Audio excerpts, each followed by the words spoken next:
नमस्कार दोस्तों, मेरा नाम है विजय कुमार। आप देख रहे हैं कॉमिक्स पिटारा चैनल को। तो चलिए दोस्तों, हम लोग कॉमिक्स पढ़े थे काल दर्पण, जो कि परमाणु और भोकाल का 2-in-1 विषयांक है। इसका पहला और दूसरा पार्ट मैंने अपने चैनल पर अपलोड कर दिया है। पहले और दूसरे पार्ट में मैंने इस कॉमिक्स को 40 पेज तक कवर कर लिया था। अब इस पार्ट में इसके आगे कहानी को शुरू करते हैं। लेकिन क्या भविष्य के लड़ाके परमाणु के लिए लोहा लेना आसान था? भोकाल नामक उस योद्धा से, जो अपने समय का सर्वश्रेष्ठ योद्धा ही नहीं बल्कि तलवार का सबसे बड़ा धनी भी कहलाया जाता था, मिल गया भोकाल की तलवार से भिड़ने का फल। उफ, अब भुगत भोकाल से टकराने का दंड। उफ, सजा तो तुझे परमाणु से टकराने की भुगतनी होगी भोकाल, और तुझे परमाणु एक ही सजा देगा, भड़क, मौत की सजा। उफ, ओह, चमत्कारी शक्तियों का प्रयोग किया तूने। अच्छा नहीं किया, ये तूने अच्छा नहीं किया, क्योंकि जब भी मेरे सामने कोई अपनी विध्वंसकारी चमत्कारी शक्ति का प्रयोग करता है, तब मैं बन जाता हूं प्रलयंकारी भोकाल। अब तू भोकाल की तलवार की सही धार को परखेगा। अब तुझे भोकाल के वास्तविक कहर का ज्ञान होगा। उफ, इसने चमत्कारी नाम पुकार कर अपने हाथों में जो तलवार धारण की है, वो एकदम निराली तलवार है। मुझे अपने परमाणु रस्सियों का इस्तेमाल करके इसके हाथ से इस तलवार को छुड़ाना होगा। ओह, उसने तो अपनी तलवार से मेरी परमाणु रस्सियों को काट डाला। उफ, अगर मैं सही समय पर छोटा ना हुआ था, तो इस तलवार ने मुझे भी काट दिया होता। भड़क। ओह, तो तुझ में छोटा होकर बड़ा हो जाने की भी शक्ति है। अभी तेरी इस शक्ति को भस्म करेगी ज्वाला शक्ति। चिम चिम। ओह, इसने अपने प्रलयंकारी ज्वाला शक्ति का प्रयोग मुझ पर कर दिया। मुझे भी अपने परमाणु छल्लों से इसका मुंह तोड़ जवाब देना होगा। वरुण। और जैसे जैसे परमाणु और भोकाल की वो लड़ाई भयंकर होती जा रही थी, वैसे वैसे उस लड़ाई को रचने वाले गुनिक के ठहाके बुलंद बुलंद होते जा रहे थे। दोनों एक दूसरे के खून के प्यासे हो गए हैं, और निश्चय ही इसमें परमाणु नामक वो भविष्य का योद्धा विजय हासिल करेगा, क्योंकि वो अपनी चमत्कारी आधुनिक शक्तियों का जमकर प्रयोग कर रहा है। अभी तो भोकाल भी कम नजर नहीं आ रहा है गुणिक महोदय। उसकी शक्तियां भी भविष्य के उस योद्धा के दांत खट्टे करते नजर आ रही है। विजय किसे मिलेगी, ये तो आने वाले समय ही बताएगा। भोकाल और परमाणु को भिड़ाने वाले इस टकराव का भरपूर आनंद उठा रहे थे, जबकि उस टकराव को टालने की कोशिश करने वाले भड़क। भोकाल गुरु, रुक जाइए। आप दोनों के इस लड़ाई का बड़ा ही भयंकर प्रभाव पड़ रहा है। वातावरण तेजी से गर्म हो रहा है। सभी को सांस लेने में कठिनाई हो रही है। मैं इस स्थिति से अनजान नहीं हूं टोना, इसलिए मैं शीघ्र ही इस स्थिति को समाप्त करने में प्रयत्नशील हूं। इसे समाप्त करके, ओफ, भोकाल गुरु और भविष्य के उस योद्धा की इस लड़ाई का परिणाम बहुत ही भयानक होगा। इस लड़ाई को शीघ्र ही रोकना होगा, परंतु कैसे? एक रास्ता है, एक रास्ता है। पिताश्री टोटक अंधेरे में रोशनी की तरह टोना को उस लड़ाई को रोकने का जो रास्ता दिखाई दिया था, वो उसकी तरफ भाग खड़ा हुआ था। लेकिन उसे क्या मालूम था कि अब उस लड़ाई को रोकने के लिए कुछ भी नहीं हो सकता था, क्योंकि वो लड़ाई तो अब खत्म होने जा रही थी, और उसके साथ ही भविष्य का योद्धा और वर्तमान का महाबली भी खत्म होने जा रहे थे। चिम स्यों स्यों, भचाक, आ, बड़म। जोरदार धमाके के बीच भोकाल और परमाणु की अंतिम चीखें भी गूंजी थी, और उन चीखों के शांत होते ही गूंजा था गुणिक का जोरदार ठहाका। अंततः गुणिक की बुद्धि के षड्यंत्र में फंसकर भोकाल समाप्त हो ही गया। हालांकि भोकाल के साथ साथ भविष्य से आया परमाणु नामक वो योद्धा भी समाप्त हो गया, परंतु मुझे उससे क्या। मेरा स्वार्थ तो मात्र भोकाल का अंत करना था, और मैं सफल हो ही गया। अब समय है कि मैं अपनी चोटी में गांठ लगाऊं और लगाऊं ऐसा ठहाका कि सारे संसार में मेरी विजय का घोष हो। अंग सिर्फ इस चोटी में गांठ लगाने के लिए तूने इतना बड़ा षड्यंत्र रचा जिसमें इस काल की लाखों जिंदगियां की जान पर बन आई। आ इस चोटी को जड़ से उखाड़ देना चाहिए। आऊं परमाणु, तुम जीवित हो। मात्र परमाणु ही नहीं, मैं भी जीवित हूं गुणिक महोदय। भोकाल तुम भी, तुम दोनों जीवित हो। हम दोनों ना मात्र जीवित हैं बल्कि अब ये रहस्य भी जान चुके हैं कि तुमने इस शैतान छद्म की सहायता लेकर हम दोनों को भिड़वाने का षड्यंत्र रचा। ये सब कैसे हुआ? आपके इस प्रश्न का उत्तर मेरे पास है गुणिक महोदय, और आप तो जानते ही हैं कि मैं हूं टोटक, जादू टोने का विशेषज्ञ, और ये बालक टोना मेरा पुत्र है जो महाबली और भविष्य के इस योद्धा की लड़ाई को रोकने का प्रयास करने मेरे पास दौड़ा आया। मैंने जब ध्यान टोटके की मदद से सारी स्थिति के बारे में जाना तो मुझे इन दोनों योद्धाओं की लड़ाई के पीछे आपका और छद्म का षड्यंत्र साफ नजर आया। इसके लिए मैंने तुरंत ही षड्यंत्र का टोटके का प्रयोग किया। मेरे उस टोटकों का प्रभाव जैसे यहाँ फैला वैसे ही महाबली और भविष्य के इस योद्धा को आपको षड्यंत्र साफ दिखाई देने लगा, और आपको एवं छद्म को वो दिखाई देने लगा जो आप देखना चाहते थे, और आप भोकाल और भविष्य के इस योद्धा की मृत्यु देखना चाहते थे। मेरे भ्रम टोटके के कारण ऐसा ही हुआ। उसने आपको इन दोनों की मृत्यु दिखाई और आप प्रसन्नता से झूम उठे। इस बीच मैंने महाबली और भविष्य के इस योद्धा को अपने षड्यंत्र के बारे में रही सही बात भी समझा दी, और फिर ये दोनों आप पर और छद्म पर अपने कहर की वर्षा करने आ पहुंचे। माना मैंने ये सब षड्यंत्र रचा, लेकिन भविष्य का ये योद्धा अपने साथ विकासनगर को तबाह करने वाली शक्ति तो लाया ही था। उस शक्ति के कारण ही यहाँ एक भयानक महामारी भी तो फैली है।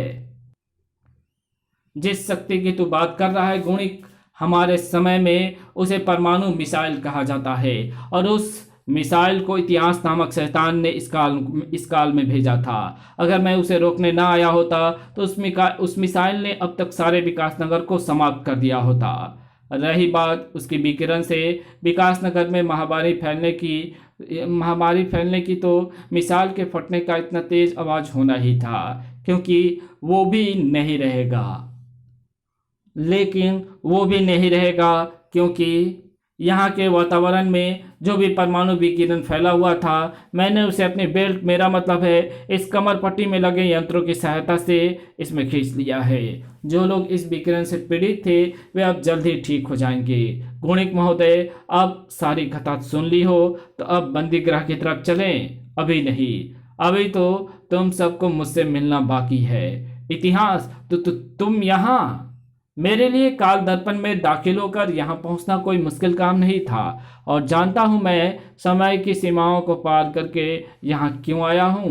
तेरे इस समय की यात्रा को काल यात्रा में बदलने, तेरी लाश देखने, और इस काल में ये काम बिल्कुल भी मुश्किल नहीं है, क्योंकि इस काल का इतिहास तो ऐसे सैकड़ों खलनायकों से भरा हुआ है जो तुम्हें चुटकियों में लाश में बदल देगा। भोकाल और परमाणु बेहद तेजी से संभले। उफ, ये इतिहास ने क्या मुसीबत जिंदा कर दी। टनाक, तुम्हें इसकी चिंता करनी नहीं है। तुम्हें इसकी चिंता करने की आवश्यकता नहीं है मित्र। अभी मैं इस मुसीबत के टुकड़े टुकड़े किए देता हूँ। इस शुभ काम में मैं भी तुम्हारा साथ दूंगा। भोकाल और परमाणु का वो प्रचंड सम्मिलित वार उस मुसीबत का बाल भी बाका नहीं कर पाया। बेवकूफ हो तुम दोनों जो तुम इसे खत्म करने की सोच रहे हो। अरे इसे तो देवता श्री कृष्ण खत्म नहीं कर पाए थे, इसके सामने तो उन्हें भी मैदान छोड़कर भागना पड़ा था। तुम तब तक इसके सामने ठहर पाओगे? तुम कब तक इसके सामने ठहर पाओगे? तुम्हारा कोई भी टुटका इसका कुछ नहीं बिगाड़ सकता। वाह मित्र वाह, तुमने सही समय पर यहाँ आकर इनकी मृत्यु का प्रबंध कर दिया। इस तरह तुम्हारे साथ साथ हमारा कल्याण भी हो जाएगा। इस काल में रहने वाले आप जैसे महानुभाव भविष्य काल के हम जैसे इंसानों के आदर्श और पूर्वज हैं। मैं आपके किसी काम आ रहा हूं, ये तो मेरा सौभाग्य है गुणिक महोदय। वाह, जवाब नहीं तुम्हारा। मेरी बढ़ाई करना छोड़िए महानुभाव, और मेरे शत्रु परमाणु के साथ साथ अपने शत्रु भूकाल पर पड़ने वाली मुसीबत का आनंद लीजिए। उफ, ये तो हम पर अब अत्यंत अत्यंत घातक प्रहार करने लगा। आखिर ये ऐसी क्या मुसीबत है जिसे भगवान श्री कृष्ण भी नहीं मार पाए थे, और जिसके सामने से उन जैसे शक्तिशाली देवता को भी मैदान छोड़कर भागना पड़ा था। काल काल यवन मात्र काल यवन नामक एक ऐसे असुर थे जिसके सामने से श्री कृष्ण जी को मैदान छोड़कर भागना पड़ा था। ये वही काल यवन है और इसे भगवान शंकर से वरदान मिला हुआ है। ये किसी भी अस्त्र से नहीं मरेगा, और इसे ये साफ था कि अगर इसने किसी देवतुल्य मनुष्य के नींद में बाधा पहुंचाई तो इसकी नेत्र अग्नि उसे भस्म कर देगी, और उस शक्ति से ये भस्म हो भी गया था। हाँ, परंतु इतिहास ने काल यवन के साथ साथ उसके सारे सांप को जीवित कर दिया है, इसलिए काल यवन भी जीवित हो गया है। ओह, ऐसा है तो ये हमारे लिए बहुत बुरा है, क्योंकि जिस असुर को भगवान श्री कृष्ण के हथियार खत्म नहीं कर पाए उसे हम क्या खत्म कर पाएंगे। सही कहा। अब तो इसके प्रकोप से बचने का एक ही उपाय है, यहाँ से भाग जाओ। भोकाल जैसा इस युग का महाबली मुझे भागने को कह रहा है। मृत्यु का भय सभी को भागने के लिए विवश कर देता है, चाहे वो साधारण व्यक्ति हो चाहे कोई महाबली। भागो। उफ इस तरह भागकर तुम काल यवन रूपी अपनी इस मौत से नहीं बच पाओगे। काल यवन से बचकर दोनों उस गुफा में घुस गए हैं। अब काल यवन के हाथों उन दोनों की मृत्यु निश्चित है। कुछ पलों बाद ये तो परमाणु की चीख है, और ये भोकाल की गुफा से निकलती चीखें अचानक गुफा के नष्ट होने के विस्फोट में दबकर रह गई। अब सामने मलबे के ढेर के सिवा कुछ भी नहीं नजर आ रहा था। इस मलबे के ढेर के नीचे ही दफन होकर रह गए हैं हमारे दुश्मन, और हमारे लिए ये समय जश्न मनाने का समय है।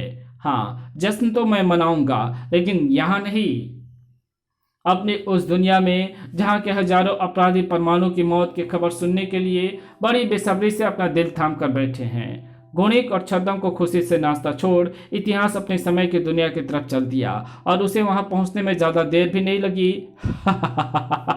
मैं वापस आ गया अपनी उस दुनिया में जहां अब मुझे रोकने वाला कोई नहीं। अब सारी दुनिया की जुबान पर एक ही नाम होगा, इतिहास। छनाक, सिर्फ इतिहास। ऐसा नहीं होगा इतिहास, क्योंकि जहां अपराध होगा वहां परमाणु का नाम जरूर होगा। परमाणु तू यहाँ कैसे पहुंचा, और तू जिंदा कैसे है? सिर्फ मैं ही नहीं, भोकाल भी जिंदा है। मरा तो वो काल यवन था जिसे तूने जिंदा किया था। भोकाल ने गुफा की तरफ भागते भागते मुझे बताया कि असल में तुमने काल यवन के साथ साथ उसके पूरे सांप को जिंदा कर दिया था, और वो गुफा उसी सांप का हिस्सा थी जिसमें मैं और भोकाल घुसे थे। हमें उस गुफा में एक व्यक्ति सोया दिखाई दिया। यहाँ तो पहले से कोई है। कौन है ये? महाराज मुचकुंद, जिसकी मदद से कभी श्री कृष्ण जी ने काल यवन का अंत किया था, और काल यवन के सांप का ही हिस्सा होने के कारण महाराज मुचकुंद भी जीवित हो गए हैं। इसलिए ये इस बार भी काल यवन के अंत का कारण बने कि मैं इन्हें अपना रूप दे देता हूँ। भोकाल ने तुरंत ही बेहद सावधानी से सोए हुए महाराज मुचकुंद के हाथों में अपनी तलवार और ढाल थमाई और अपनी पोशाक उनके ऊपर डाल दी। जब काल यवन अंदर आया तो उसने महाराज मुचकुंद को भोकाल समझकर उन पर अपना प्रहार कर दिया, और यही गजब हो गया। काल यवन के प्रहार से महाराज मुचकुंद क्रोध से भरकर उठे, और उन्होंने जैसे ही अपने आग्नेय नेत्रों से काल यवन को देखा, वैसे ही उनकी आंखों से निकली अग्नि किरण ने काल यवन को भस्म कर दिया। काल यवन के भस्म होते ही तुम्हारा जिंदा किया सांप नष्ट हो गया, और सारी गुफा तेज विस्फोट के साथ नष्ट हो गई। लेकिन उस गुफा के नष्ट होने से पहले ही मैं और भोकाल की ज्वाला शक्ति की सहायता से एक सुरंग खोदकर वहां से निकल चुके थे। लेकिन लेकिन उस समय हम इसलिए तुम्हारे सामने नहीं आए क्योंकि अगर हम उस समय सामने आ जाते तो मेरे लिए सूक्ष्म रूप धारण कर तेरी टोपी पर सवार होकर तेरे साथ साथ इस काल में पहुंचना मुश्किल हो जाता। अब उधर भोकाल ने गुणिक और छद्म की धुनाई करके उन्हें अपने कारावास की काल कोठरी में डाल दिया होगा। चल, मैं भी तुझे काला पानी जेल में तेरे लिए सुरक्षित बैरक में छोड़ आऊं। इतिहास के चक्कर में मैं भोकाल जैसे महाबली से दोबारा मिलने की उस इच्छा को पूरी नहीं कर सका जो अब शायद ही पूरी हो। इसी के साथ ये कहानी यहीं समाप्त होती है। तो आपको ये वीडियो कैसे लगी कमेंट में लिख करके ज़रूर बताना। वीडियो अच्छी लगी तो इस वीडियो को लाइक शेयर कमेंट ज़रूर कर देना, और जहाँ इस वीडियो की ज़रूरत वहाँ इसे शेयर ज़रूर कर देना। और हमारे दूसरे चैनल डिवाइन टेक्नोलॉजी और फेमस पीपल बायोग्राफी को जरूर से सब्सक्राइब कर देना। Thanks for watching my videos.